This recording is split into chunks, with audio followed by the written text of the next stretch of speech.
to episode 7 of Valhalla Conversations, where I, a self-obsessed Viking fanatic and Norse myth nut, get to talk to lots of Norse creatives, people who either know the subject inside out through academic study or have actually used that knowledge to create art in different mediums, from comics to films to TV series and of course books, as you may have guessed from my bookshelves behind me. In today's episode, I am delighted to welcome one of my favourite comic book artists and writers of the day, Asa Wheatley. Let me just check I am pronouncing that name correctly. Yeah, perfectly. Fabulous. It is a bone of contention sometimes, but perfect pronunciation. Thank you very much. It's always good to get names right from the get-go. Asa is the wonderful writer and creator behind not one, not two, but 3 volumes of Shield Maiden comics. They were funded and created especially on Kickstarter, and I've also met the lovely man himself at Thought Bubble Comic Con several years running. Come to Harrogate, it's in November. You meet him there, get your book signed. It's brilliant. But yes, Shield Maiden, as the title suggests, is all about a woman who can wield a sword as well as a shield, although in some cases she does also wield a spear and an axe, depending on who she's fighting and what's available. Very versatile with the weapons. So I guess for viewers and dear listeners who are new to the wonderful collection of comics and artists that you've worked with a whole host of, we might as well start with the beginning. And how did your work on Shield Maiden begin? So originally, I think I've got the kind of startings of it somewhere. But originally, so I went to university for film and TV production. I studied that for a few years, and at the end of that, when I was kind of thinking that, do I want to direct? Do I want to write like films? Do I want to kind of move into that industry? I started writing a short film, which eventually would become one of the stories in the first book, the bounty story. So that's kind of how it started. I always had loved Westerns, and I always had really enjoyed kind of like Viking history and like Norse mythology. And I wanted to do both, but couldn't, because doing one, like especially like short films, I mean it's kind of the same with comics as well, but especially with short films, funding that kind of thing for one of them would be hard enough. So instead of doing them separately, I just kind of put them together. I took my love of both kind of things, the Western genre and then also like the Viking kind of setting, put them together, started writing something. It didn't really go anywhere. I had the kind of basis of an idea, and then I put it down for a bit. When I moved away from kind of like film industry stuff, and I think I picked it back up again a couple of years later, and I thought, maybe I can like write a book. My writing's not good enough to write prose. I'm too lazy sometimes. And so I started writing comics, which has always been a love of mine. The first thing I wrote was Tales of Mystery, which is a noir book about a private detective that gets trapped in the body of a black cat. And so that was kind of how I started making comics. Realized it was doable, and I really enjoyed doing it. And so I kind of picked Shield Maiden back off the shelf and was like, what can I do with this? I've got this one short story. Is this enough?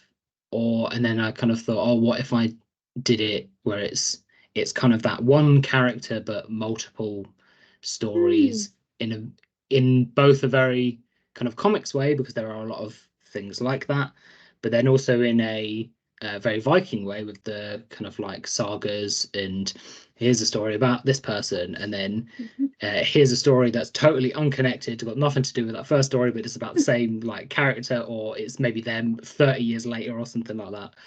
And so I quite liked that idea, and then transferred it slowly but surely into making the first book. Wonderful. And did you always have an interest in Vikings mythology?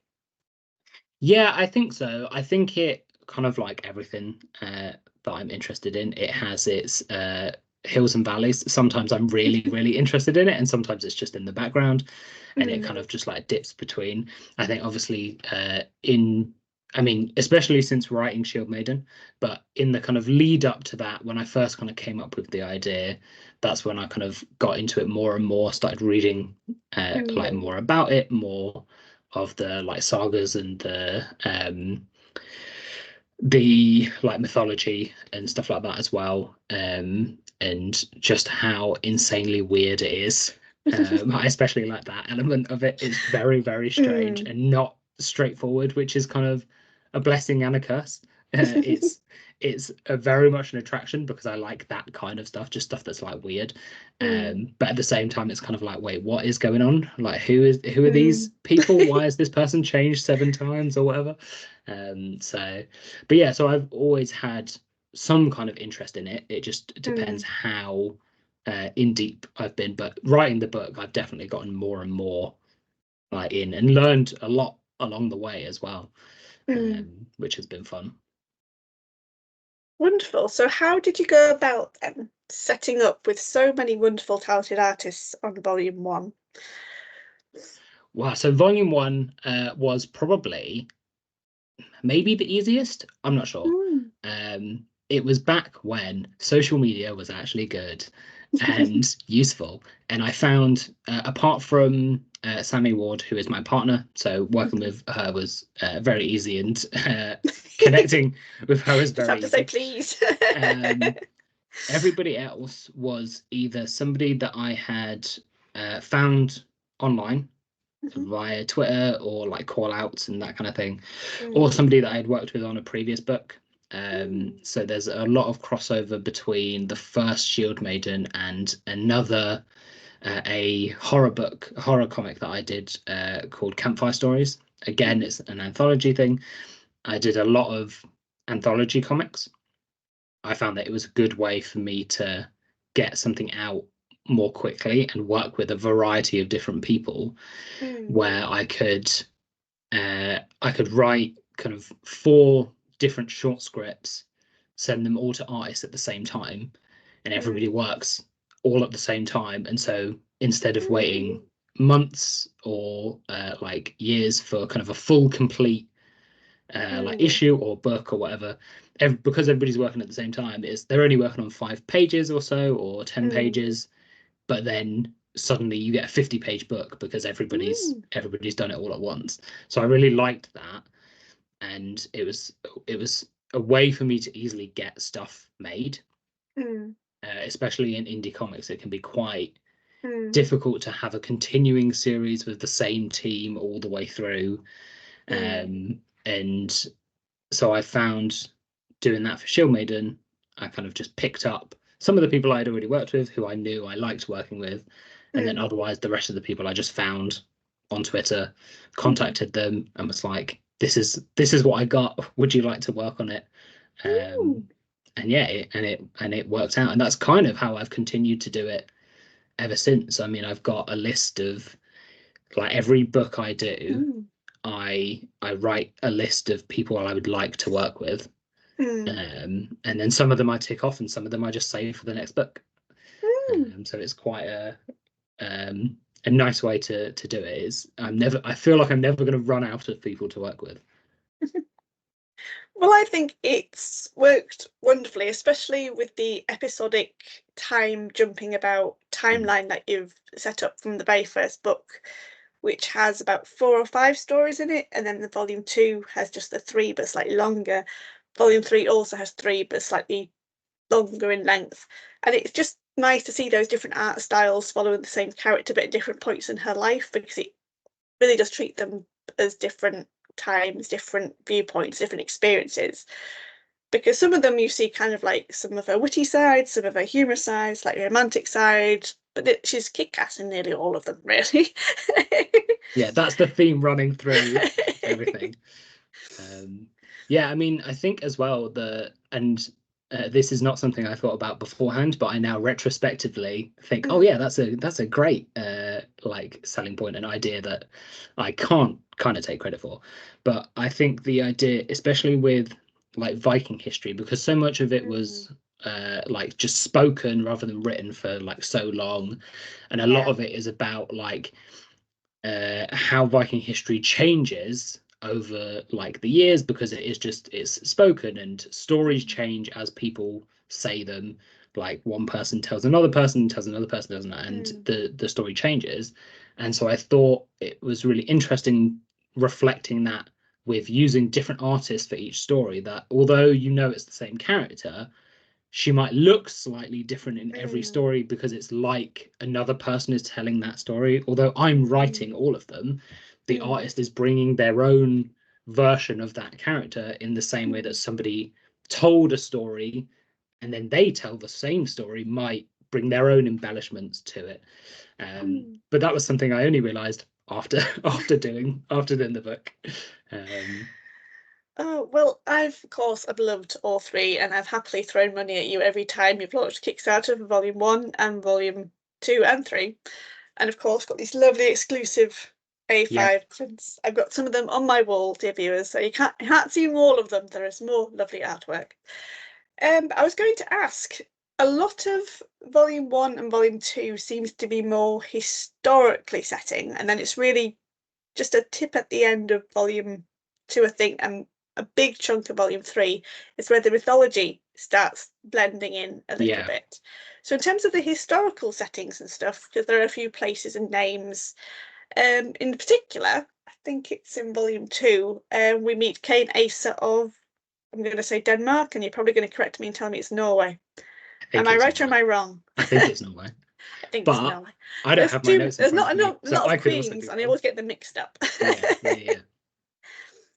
But you've got a nice little insert at the end explaining how you came across Queen Asa as a historical figure and why you've ended up using her in quite a significant way with the life of the Shield Maiden. Would you mind telling us more about that? Yeah, of course. So kind of on top of that, the kind of element of adding kind of historical, like pre-established historical stuff, especially for like Viking history, but like we talked about, is a lot of it is very just spoken down, and so there's a lot of Viking history that is not necessarily 100% correct or is interpreted by different people in different ways.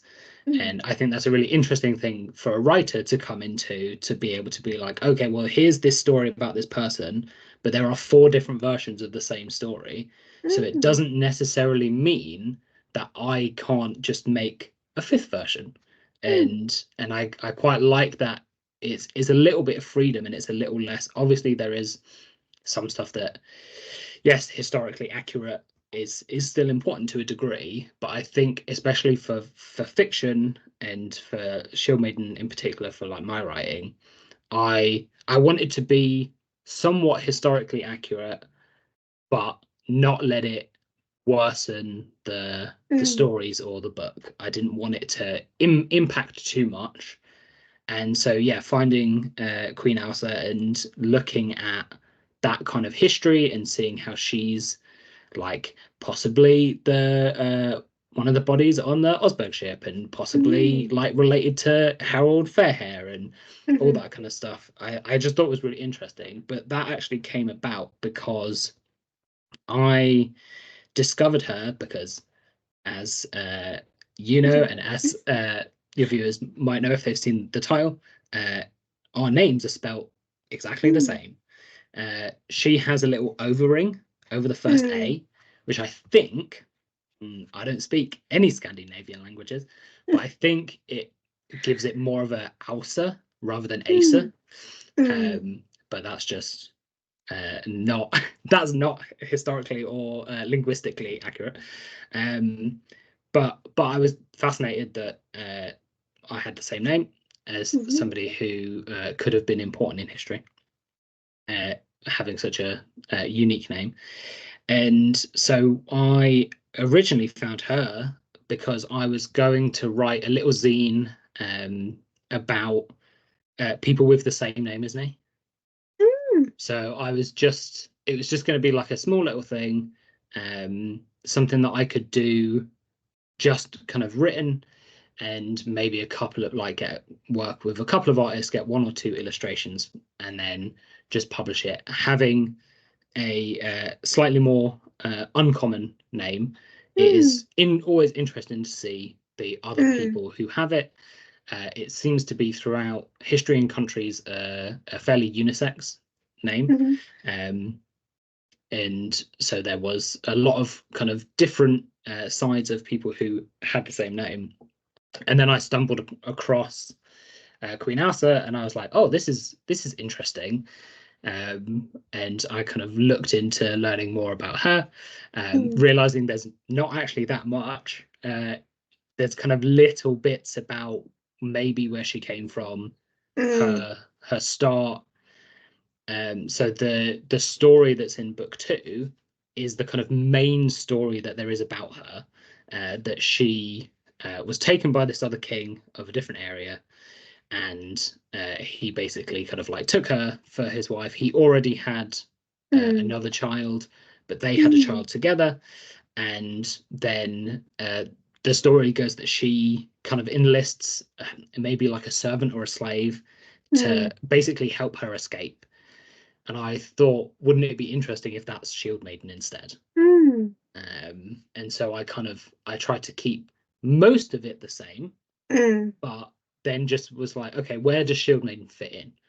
And with the kind of the general look at how I put historical and mythological stuff in the Shield Maiden books as well, it is a lot of about, okay, what's interesting, and then how does Shield Maiden fit into that? And sometimes I don't necessarily think, oh, Shield Maiden won't fit into that, so I can't include it. I just worm her in and find a way to put her in, as long as it makes an interesting story. Well, they're certainly all interesting stories, and that one in particular was really kind of nice because it sees the Shield Maiden not fighting for silver or indeed kind of like for glory. She's fighting of her own choice and, of course, out of love, because there is a relationship that blossoms between her and Asa, which I think was a really nice touch, because we kind of like always think, of course, it was just always man and woman in the Viking Age, but we don't really know because the sources are so mixed and always written by people centuries afterwards, and those who are literate and those who are in power and hierarchy positions more than the common folk. So we don't really know how diverse their relationships were. But thinking of in terms of the history, because I know she goes to a few different places. I know I think it's in, I'm going to say either the volume 1 or volume 2. I did reread them all this morning, dear viewers. I did reread them all, and they are just as brilliant as I remembered. But there's so many stories, and because the timeline jumps, you can't always quite remember either which volume it's in, let alone what year she's in. But I think she sails with a group to East Anglia. Yes, that's in book 1. Book 1. Yeah. Yes, and of course, did you base that on kind of like the start of the Great Heathen Army invading, or was it just a very nice, convenient place? Because, of course, a lot of that side of the UK has history with the Vikings coming over. So, I mean, there is a lot of, although I haven't intrinsically included the Great Heathen Army in any of the books yet. Ooh. It will probably come at some point. I've got a little timeline of a kind of big important Viking history events and where they fit in with what I've done so far, and so there's always a chance that I will. And that Great Heathen Army is something that's so big, I kind of can't not include it. I think I'm going to have to do it at some point. But yeah, that one in particular, I think is set a bit earlier, and is more the kind of smaller raids that are going over. But that is that's also an example of kind of stories following on from each other, because that story ends and leads almost directly into the Queen Asa story in book 2, but was not necessarily something that is super obvious until you maybe look at the timeline or read kind of some of the post story descriptive, like backup material stuff as well. Yeah, It's certainly kind of like, I do see the threads now forming the very intricate and complicated tapestry that you've woven for this wonderful character. Because one of my favourite stories in volume 1 is, and I'm going to quickly look at my notes, dear viewers, give me a second. A Matter of Fate by Yeah. Kevin Keane, because I just quite like the element of introducing her with a seeress, a prophetess, kind of like the Norse believed in magic and all sorts, and quite often it was a female's domain more than a male's domain. And that hints ever so vaguely until you kind of like reach the end of volume 3 about the special quality that the Shield Maiden has, and I'm trying really hard not to spoil it. But also, she and the seeress have another adventure, not equally as dramatic, but not as dramatic as that one, I think. Sure. Yeah. In volume 3, so you kind of like see them in another part of their lives together, and equally, you do kind of acknowledge the Earthblood burial quite nicely in volume 3 with the passing of Queen Asa. Yeah. So I really quite liked that. But in terms of the mythological stuff, there is a story in here called A Humble Shipbuilder, or The Quiet Shipbuilder. And it actually made me think back to your discussion about your name and how unique it is, because of course in all 3 volumes we never actually hear the name of the Shield Maiden. She's just always addressed as Shield Maiden. Yeah. Often in a kind of like a derogatory, kind of like, I can't believe you can wield that sword kind of thing, and of course she proves everyone wrong. But in this one, that one story, she does actually take a name, albeit Sepha, which is a name I've not heard before. And does that have some genuine linguistic history connection to the Scandinavian language, or is it just? Yes, it does. Oh, good. And you're going to now ask me what it means, and I don't remember. So when I was writing that story, so A Humble Shipbuilder is one of the earliest stories that I thought of. Oh, really? It was originally going to be in book 1. But then, because of and as we dance around it, a certain specific quality / heritage of the character, I didn't want to include it straight away. So I knew that was there from book 1, and so I wrote a very early draft of Humble Shipbuilder. It was fairly different, but one of the parts of the kind of like Western genre, as well as just kind of like action in general, one of the parts of those genres that I really like is the idea. It's like the John Wick idea. It's the person who was a very deadly person, lives a nice peaceful life. Someone comes in and messes that up, and then they live to regret it. That's a genre of film that I will enjoy forever, and is also very prevalent in westerns. And so it was why it's something that came to me like quite early. And so when I was writing it, I wanted to give her a name that she would take on, not necessarily what her actual name is, but a name that would reflect the time that she's trying to have there, and her trying to just be a humble shipbuilder. And if I remember rightly, and I should have looked at this beforehand, it means like peace or peaceful or something like that. It. Well, she describes it. You Describes like it as a her to say name, those words.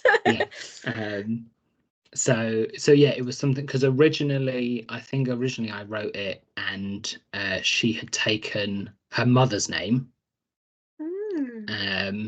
and then the editor that I was working with had said, "Oh, it's strange that she's taken her mother's name, who earlier in the books is very much a kind of is a warrior, is where she gets her warrior kind of like lifestyle from.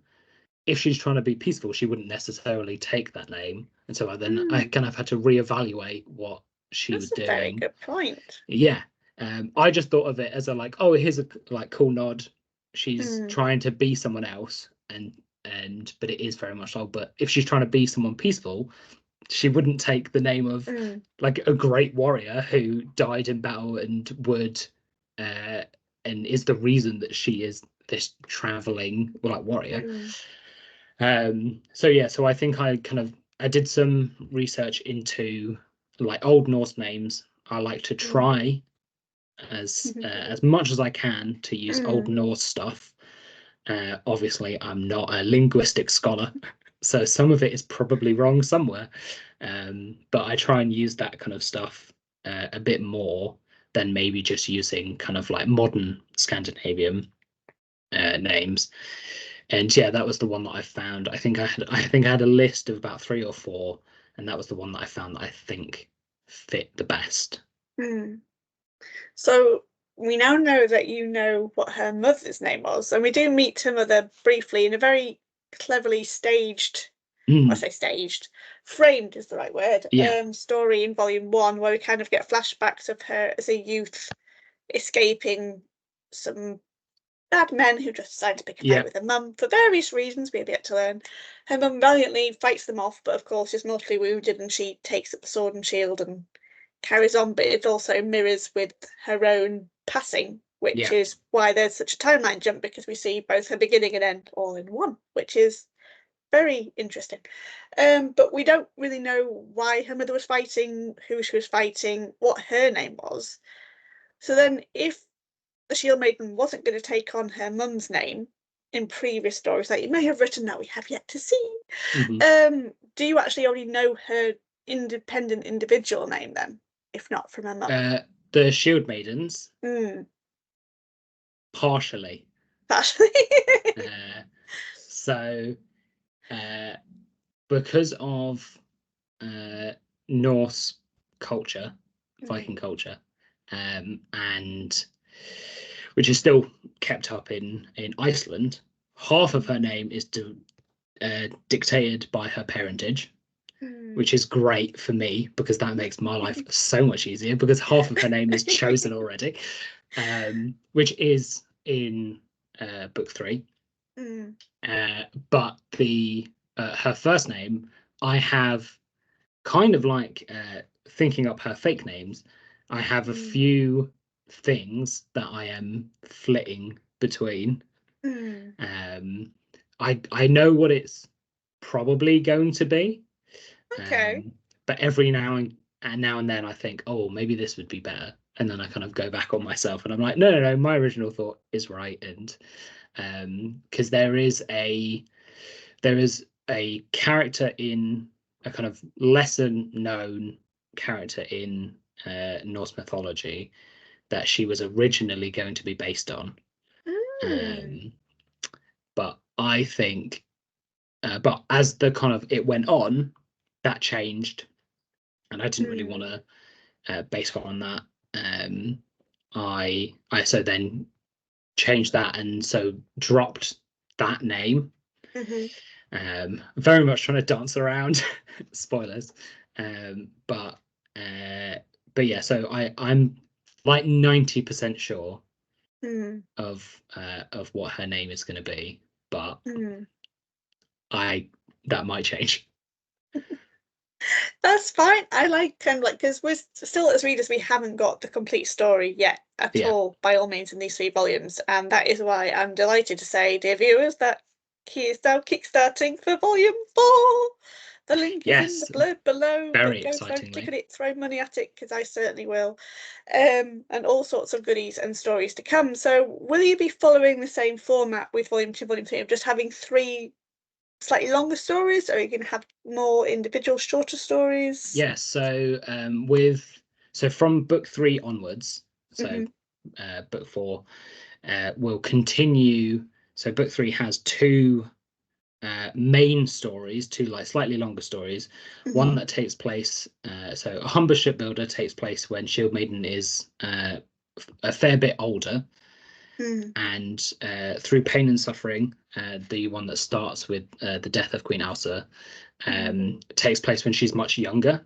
And so what I'm now going to do, because I loved writing anthologies, I really enjoyed that element, working with different artists, but I wanted to kind of keep that, but I wanted to also move into writing more ongoing stories. So from every book forward, I'm essentially going to follow both of those two timelines quite canonically. So each thing will follow on from the last, and they will be a bit more closer and maybe a bit easier to follow as well, rather than having three wildly disconnected stories in time. Because I just wanted to write something that was more sequential and followed a single story. And then also, like we talked about, because in book one, I know where her story ends, which I did purposefully, because as a writer, one of the hardest things to write is an ending. And I did it immediately. And I know now I don't have to worry about it. I just get to write the fun bit. I just get to write all of the middle, and not have to think about, oh, how am I going to like wrap all this up, because I've done it already. I just need to get there. So it's going to continue with two stories, a younger and an elder, and then there will be one shorter story in the middle, and that will be the same. My plan, at least, that will be the same for all of the continuing books that I do. So every issue will be like that. It will have the younger timeline, the older timeline, and then a story in the middle that kind of takes place at anywhere in her life. Sometimes it will be a story that relates to one of the other two stories, and sometimes it would just be something interstitial that maybe relates in theme but not necessarily in characters or in story. But yeah, so that's my plan, is to now all of the books will be three stories, two following a specific timeline each, and then one free reign one in the middle. That sounds delightful, and I can't wait just for more. Just like you've got my support and my money from from volume one all the way through. Because as I was talking to you before we started recording, I couldn't quite remember when volume one came out. So how long has it been now? So I'm pretty sure the first book came out in 2020. Oh, pandemic So year. I think, I think I ran the Kickstarter in maybe May of that year. I then remember being at like the digital version of Thought Bubble that they did that year, and having book one for that, and then I did book two the year after. So that'd be 2021, and having it at the first Thought Bubble that I attended in person as an exhibitor. I remember having the first two books. So yeah, it was. I'm pretty sure it's 2020 was when it started. So almost a book a year, not quite, but almost. That makes sense, because I've got a vivid memory now of me either holding my then baby girl or having her in my tummy when I got volume one in the post and was reading it, because I remember tweeting about it back when Twitter was a bluebird and not an X. Even though it has the URL of Twitter. But I'll still always call it Twitter, I just couldn't call it X. Yeah, me too. So, as I mentioned before, mythology definitely comes in with a bang in volume three. So going forwards, will you now be kind of like having a balance of historical events and mythological encounters, or will you be taking her more on historical timeline as she moves forward? Yeah, I think it will always be a mix of both. It will be whatever the stories dictate and wherever I kind of want to take the character next. So the mythological, there we go, element of her life is very as shown in book three, is very intrinsic to her, but so is the kind of historical element because of her connection to Queen Asa and those kind of characters. And so we've already seen a little glimpse of Harold Fairhair, albeit as a very small child. But there is always that in the background, and I think that's kind of what my aim is to just have both of them always kind of being there. Sometimes a story might take a more mythology based turn. Sometimes it will be more linked to historical events. Sometimes it'll be a bit of both. I think continuing through the way that I'm going to with the two like timelines, it might end up that one timeline is going through kind of like a mythology phase and the other timeline's going through a historical phase, and maybe they'll switch around, or they'll both be the same. But yeah, book 3 I kind of went in very heavy because they were all stories that so all 3 of the stories has some kind of mythology to it, but they were all stories that I had thought of at least when I was working on book 1 and book 2. But I knew I couldn't write them yet because I needed that reveal to happen. I needed to write Through Pain and Suffering first before I could write any of the others. So knowing it was going to be in book 3, I thought, okay, well, let's go whole hog and let's just put 3 mythology-based stories in this one, because the first 2 books, there is like some historical-based stuff. There's some stuff that I've just kind of invented. It's a mix of places I've invented and places that might have really existed. And so yeah, I think, I mean, I know what book 4 is, because I've written them and I'm getting the art in, and book 4 is definitely more historical than mythology, but there is that mythology always kind of hanging over like the character. And yeah, I've got a Word document of maybe like 1 or 2 lines describing a story, and I've got a Word document that every single time I go to write a book, I add to that document rather than take away from it. The document gets longer. So yeah, I've got a lot of stories to come, and some of them are very mythology based. So yeah, it was definitely something that will be continuing.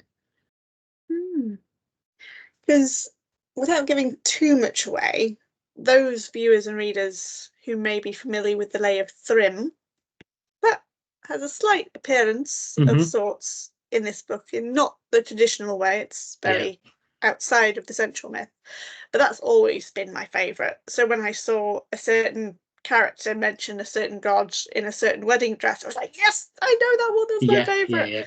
So I guess that brings me on to my next question. Kind of like, are there any myths that are your favourite that you kind of like absolutely love, or do you just like all of them? Like, how deep did you go into reading all the great adventures and chaos of it all? That is a good question. Your question is better than the answer that I'm going to give. But so I think for the most part, I will read like bits and pieces, and I'll just read like kind of Norse and Viking stuff for entertainment as well as for research. Although now it's always research, no matter what my intention is. It's always accidentally research. But I find that a lot of times it will be when I'm thinking about what I'm going to do next. So the interstitial story, the shorter story in book 3, about the wolf, that came from because I read an article or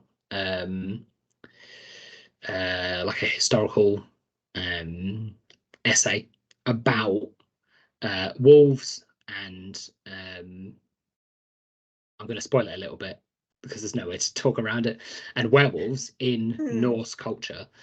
And I saw it and I was just like, oh wow, this is something that I just like didn't know about at all.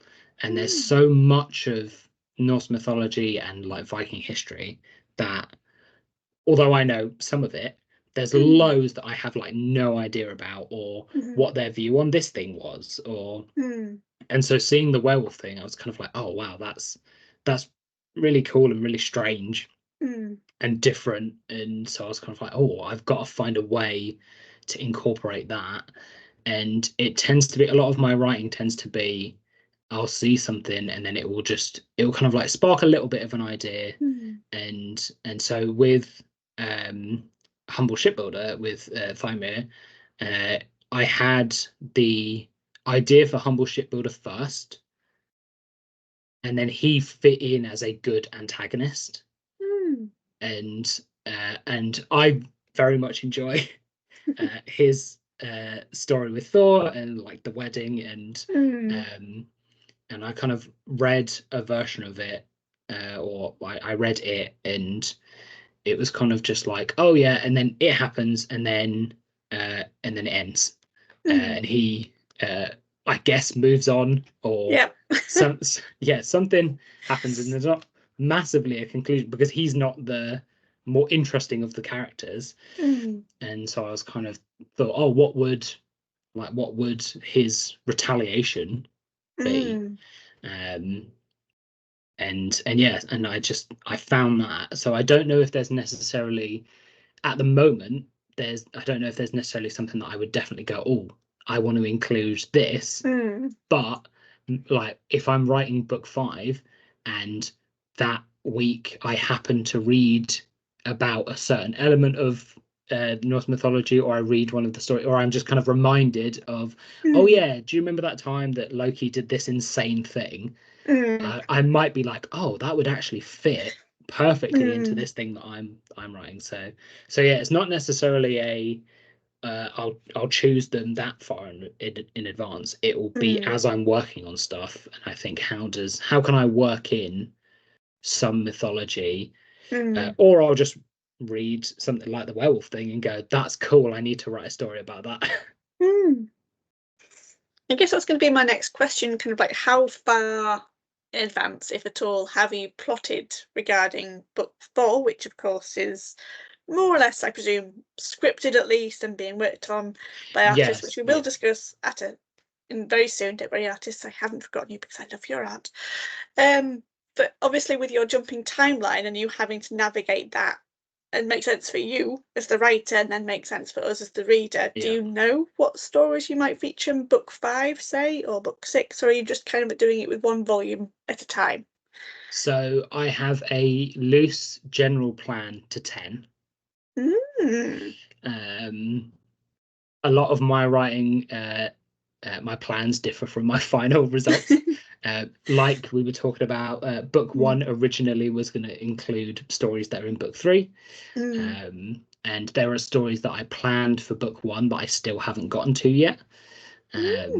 So it really does depend when I plan stuff, but I've kind of got the vague, more the thematic plans up to maybe 10, I'd say.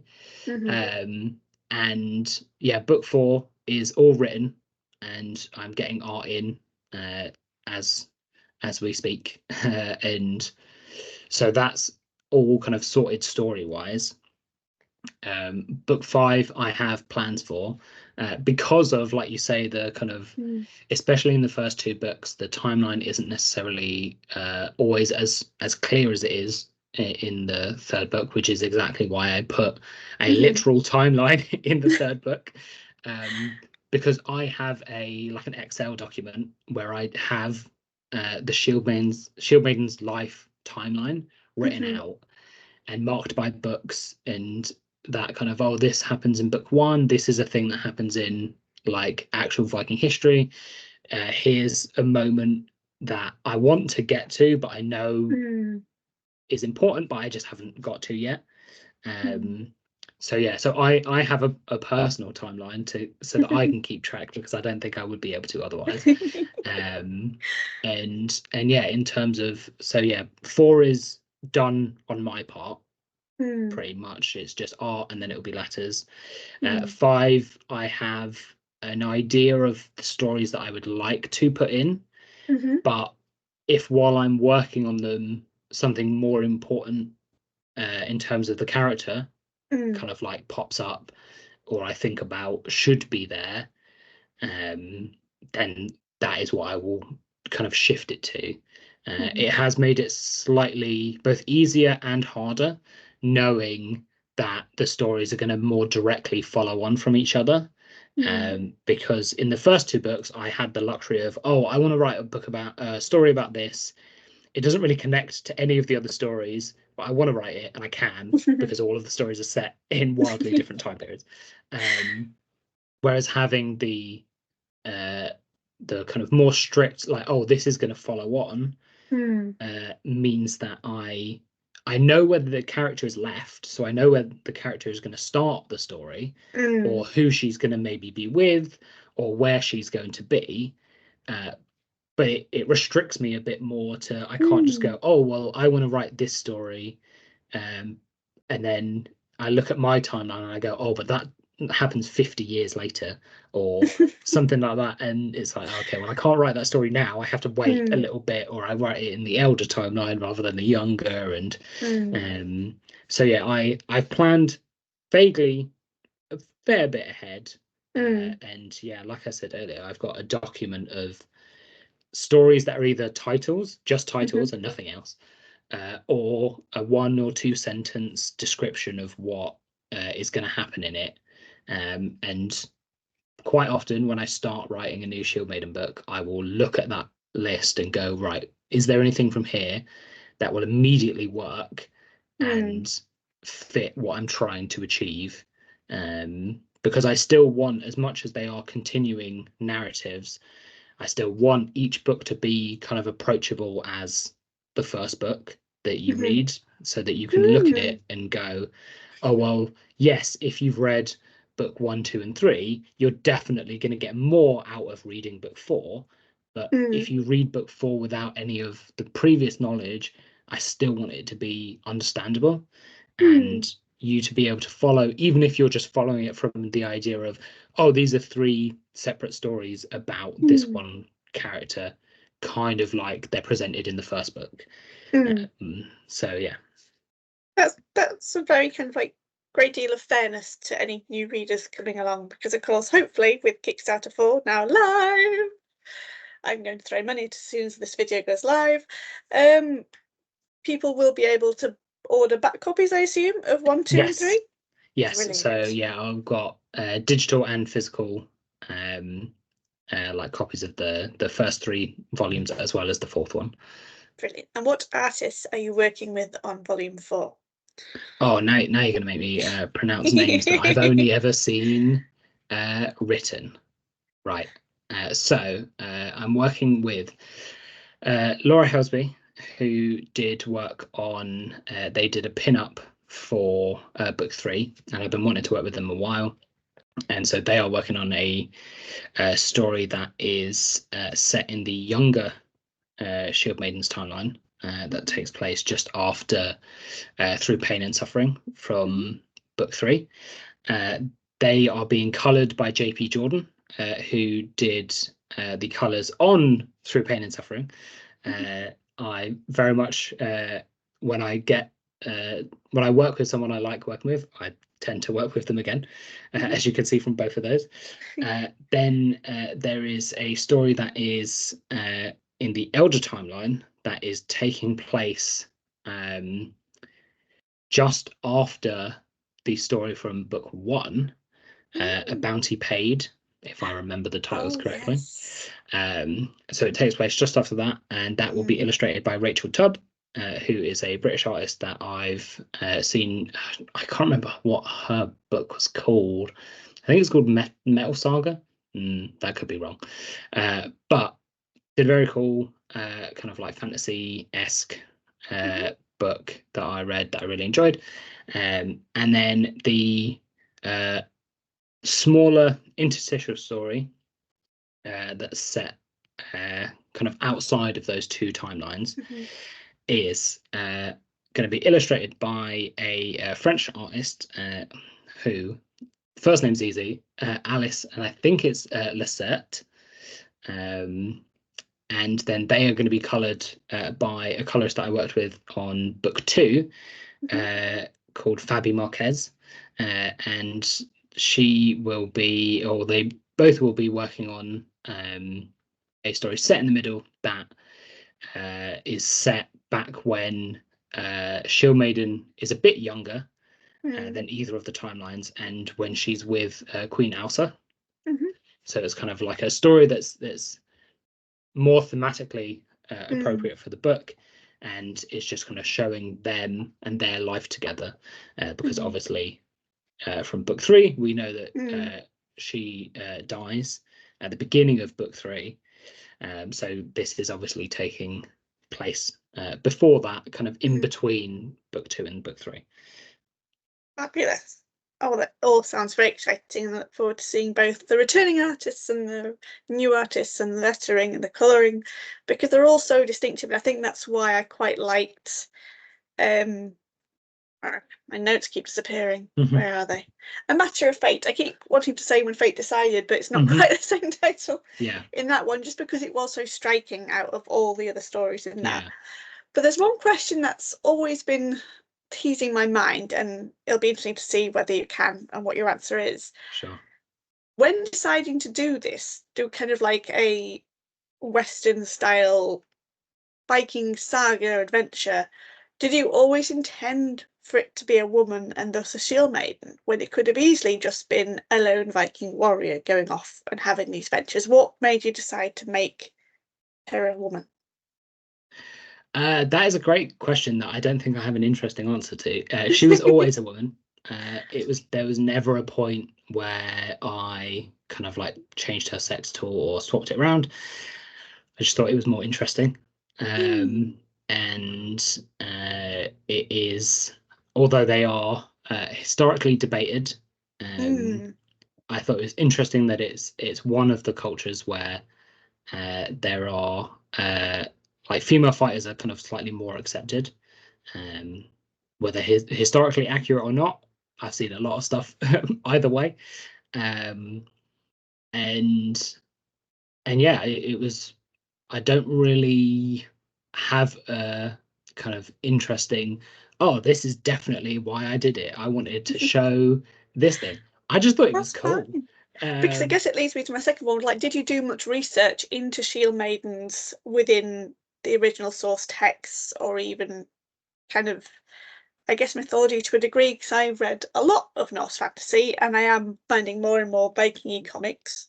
And there is one I'll mention to you to see if you've actually come across that one, which has echoes of yours to a degree. But a Is lot it of Eternal? read that one, yes, but there's another one called Sword Daughter. Oh, okay. I've not heard of that actually. I will pull it off my shelf.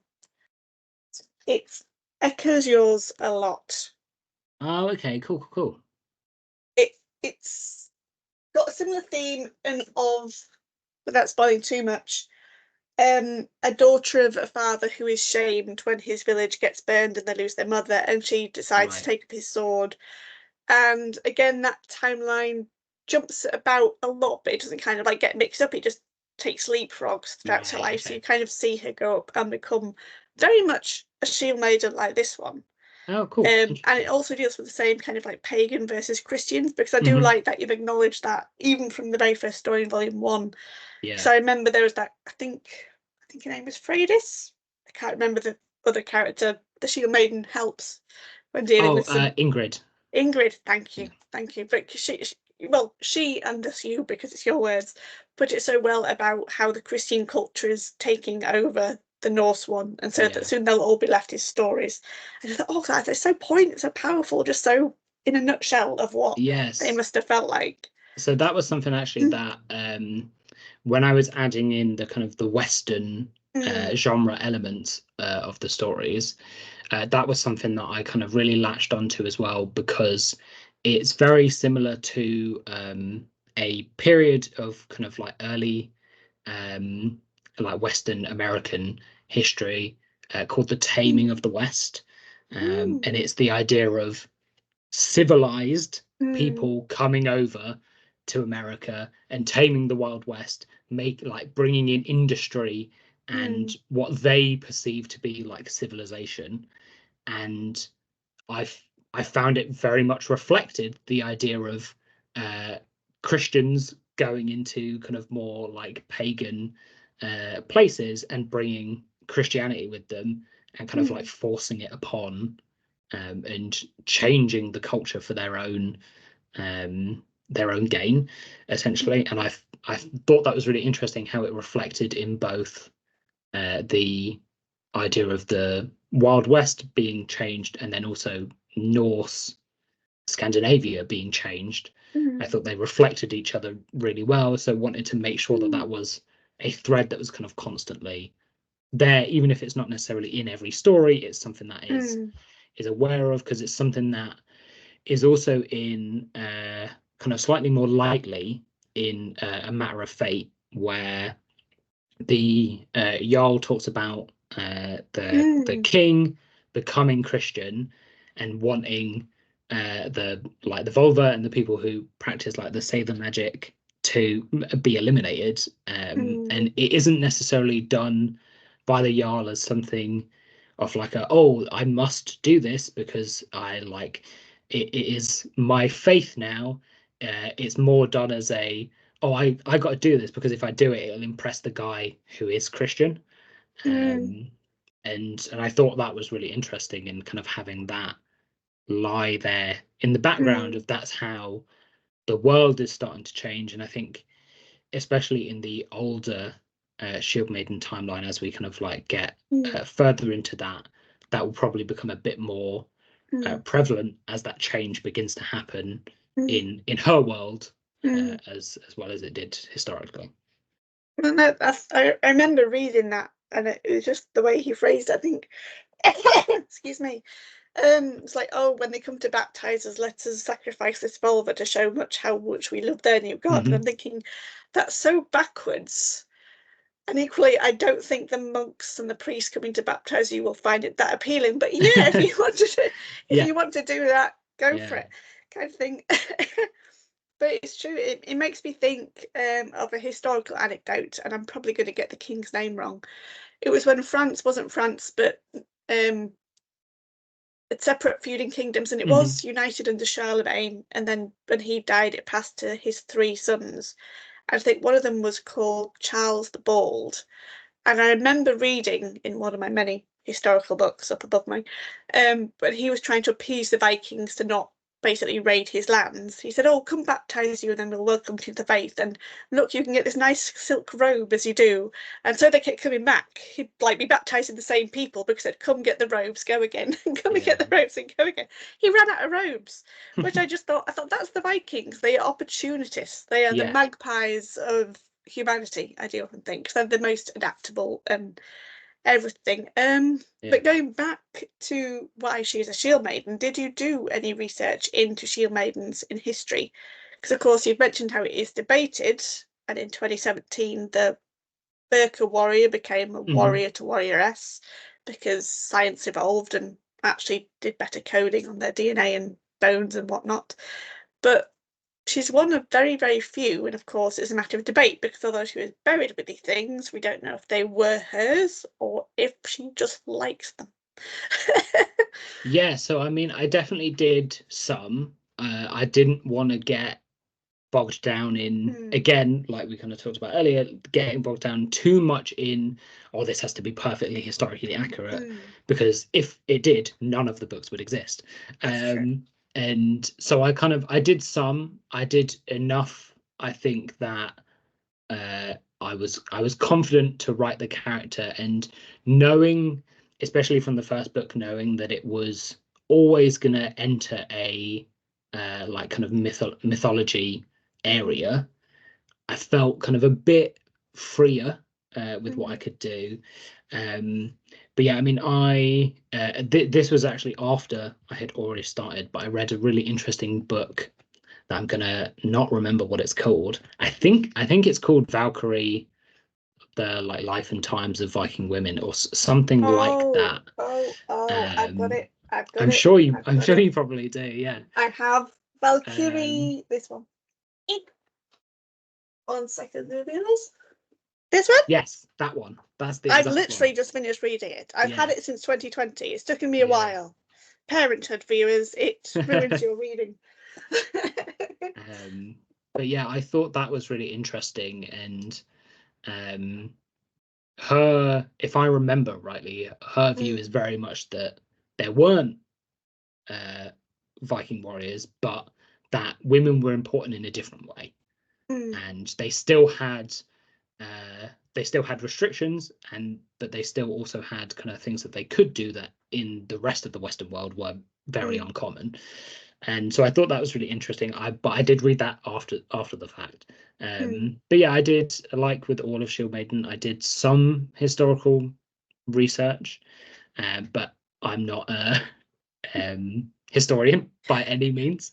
I write made up stories, so I let it inform things, but I Mm. don't necessarily let it massively restrict me too much.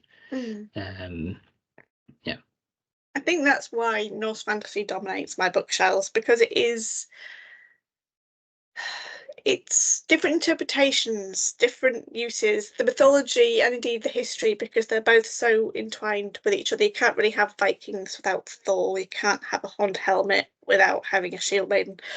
Um, although Shield Maidens are probably more slightly accurate than Horned Helmet, Horned which is helmets. definitely not. Yeah, Never happened. yeah. There's no such thing as a Horned That's Helmet in the earth. seemingly the only thing that everyone who has a mild interest in Viking history is agreed on, that Yes. Horned helmets never existed. That's like the only one that everybody is on the same level.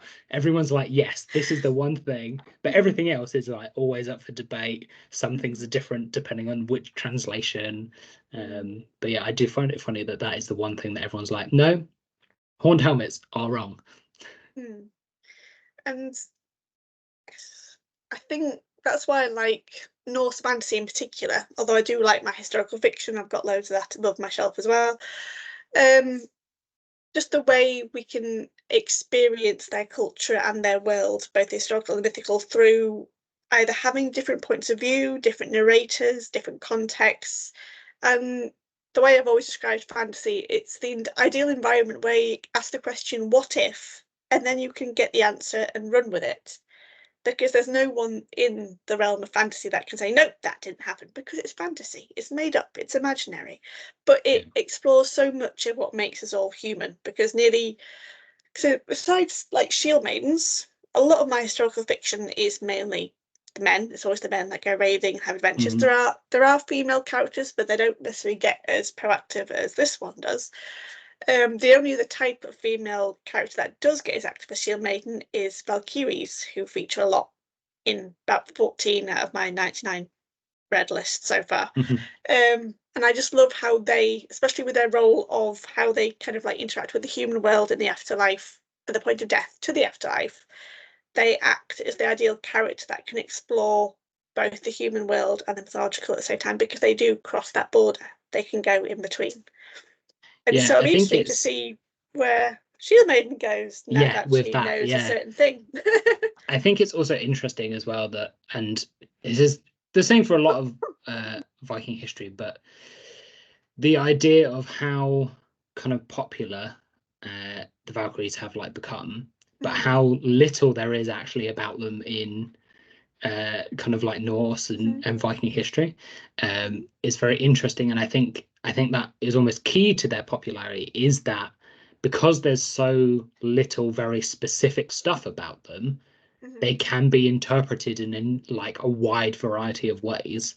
Yeah. And I think there's a lot of stuff that you can do that with Viking history. There's not like this Mm, plethora of like very exact, up to date, mm, very strict records of this happened exactly then, and this was done by this person, and that mm, kind of thing. And it does make, and then because the uh, mythology side of Norse culture is very intrinsically linked with their history, mm, it makes writing it uh, historically very difficult, mm, um, because there's always going to be an element of that mythology in there.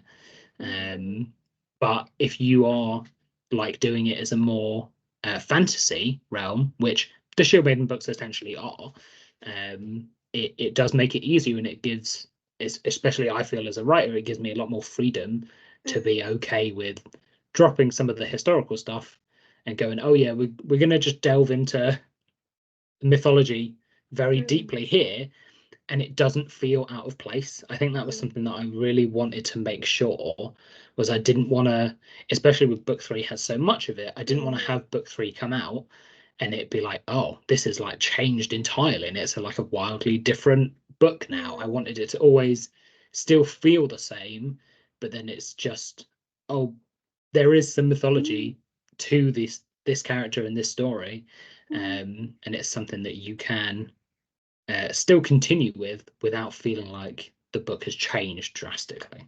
Yeah, I think you've captured that really well, and the jump isn't too much of a jump when it comes, because it's dropped at in different hints throughout all 3 volumes, and of course I'm eager to see where it goes next in volume 4. But it's made me think, kind of like the way the Vikings heard these stories or told them, it was very much almost like a lived experience. Like, you'd see kind of like, it's thunder and lightning, oh, it's going to be Thor knocking giants, oh, there's big waves on the beach, oh, it's Rand's daughters, they're in a frenzy, and kind of thing. I mean, even in Iceland, even today, when they build new roads, and I'm not sure if this is an urban myth, but it's what I'm going to stick to, I'm sure they check for fairy mounds, or leave an offering to the fairies in case, or they dig around fairy mounds, and never disturb the fairies, never disturb the fairies.